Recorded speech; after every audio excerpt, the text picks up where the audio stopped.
Hubungan Demokrat dengan Presiden ke-7 Joko Widodo sepertinya mulai memanas, buntut dari isu Partai Biru sebagai dalang di balik tuduhan ijazah palsu Jokowi. Beberapa waktu lalu, Jokowi mengeluarkan pernyataan ada agenda besar politik di balik polemik ijazahnya, yang kini masih diproses di Polda Metro Jaya. Berkembang setelah Sekjen Paradi Bersatu Ade Darmawan memberikan petunjuk sosok dalang sesuai dengan warna baju yang dikenakannya saat hadir di Kompas TV.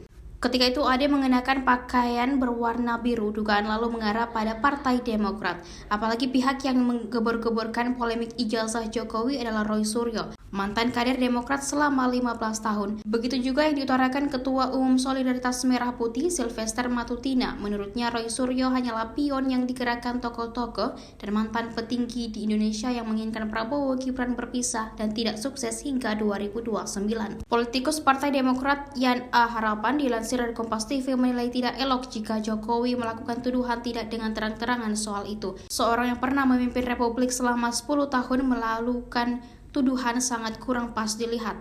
Menurut Yan, dari komentar di akun X miliknya, secara tidak langsung Jokowi menuduh SBY sebagai penggerak di balik itu.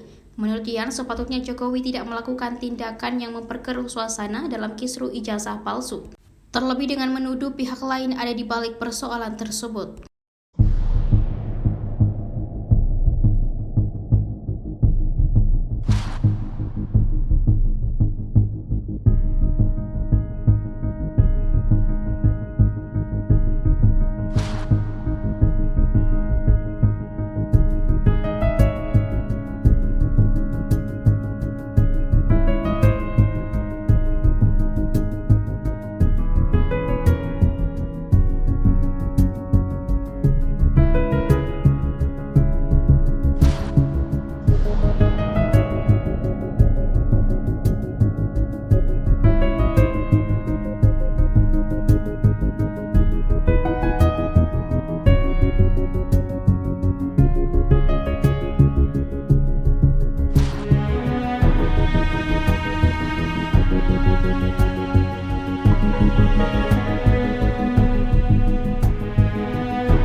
Download Tribun X sekarang, menghadirkan lokal menjadi Indonesia.